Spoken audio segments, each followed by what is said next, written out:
No matter where you might live, it seems like every summer starts out the same, with the news of another child drowning.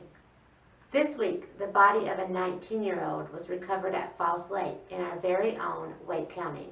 It happened on Easter Sunday. Wake County Sheriff's deputies have identified a drowning victim from this weekend. Deputies recovered the body of 19-year-old Amir Crawford from Falls Lake. Deputies say the Nightdale teen was in a designated swimming area with friends when he went underwater. Crews recovered his body after a 4-hour search. Sadly, Amir Crawford did not know how to swim, and he is not alone. It's no secret that minorities and immigrants aren't always afforded the same luxury as white American-born citizens. Lasting effects of slavery and Jim Crow has resulted in a significant economic gap for many African Americans and people of color. This transfers across the board in many day-to-day activities like occupation and educational level. It could also be said that non-American born immigrants might even have it worse. In today's political climate, immigrants are often touted as the enemy, and we withhold social programs and financial help where at all possible.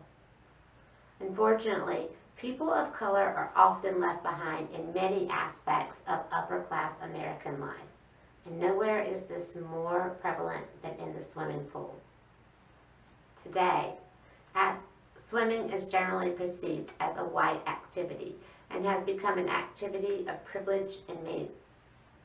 A lack of cultural awareness and diversity in and around the swimming pool has led to a huge disparity in water safety.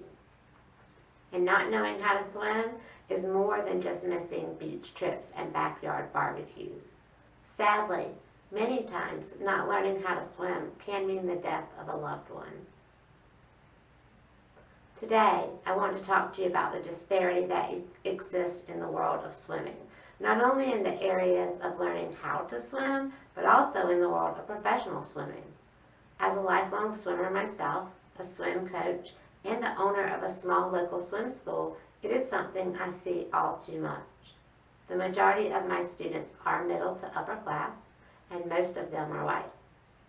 It makes sense in a way, as the going rate for swim lessons roughly breaks down to $1 a minute. It's not cheap. For those students that are not white, it's not uncommon for their parents to tell me that they are paying to teach their children to learn to swim because it is a skill that they themselves have never learned, and they would be fearful that their child were to drown if they were to fall in the pool unattended. The statistics behind this disparity are shocking. According to the Red Cross, 66% of African American children cannot swim. 45% of Hispanic children also cannot swim. Swimming ability, regardless of race, increased in relation to parents' income and education. In fact, 79% of children in households with incomes less than $50,000 have few to no swimming skills. And when parents have low swimming skills, that also transfers to their children. African American children aged 5 to 19 drown in swimming pools at a rate 5 times higher than those of Caucasian children of the same age. Why is this happening?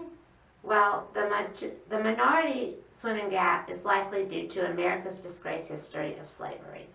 For decades during the 20th century, many pools were segregated, and relatively few were built to serve black communities. These inequalities were compounded by a widespread misinterpretation and a few flawed academic studies which stated that black people were genetically less buoyant, making them unable to float and therefore unable to swim. These studies are inaccurate in all ways. Even today, there are people who still believe such stereotypes, even in the black and Hispanic communities. So what can we do to fix it? Well, we can make swimming more economically accessible and available to both minorities and immigrants. We can do this by introducing reduced fee programs through local and state government programs like Parks and Rec and county-owned aquatic centers. Another way we can decrease the disparity between minorities and white students is by reducing stereotypes and fear associated with learning to swim. We do this by taking steps to increase comfortability in the pool and confidence. For instance, we can reduce fear by having peer-specific or cultural-specific groups, like adult swim lessons, Muslim swim lessons, mommy and me, daddy and me, non-native born swim lessons. We can use teachers of the same background and culture, and we can train instructors in cross-cultural diversity. This works towards creating an overall culture of mindfulness and being respectful of others' backgrounds, cultures, and beliefs.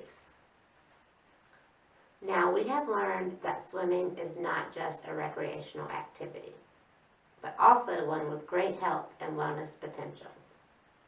The health benefits are immense. Knowing how to swim can bring many lifelong benefits to one's lives, but not knowing how to swim can also bring sorrow and pain. According to the CDC, in 2017, drowning claimed the life of almost 1,000 U.S. children.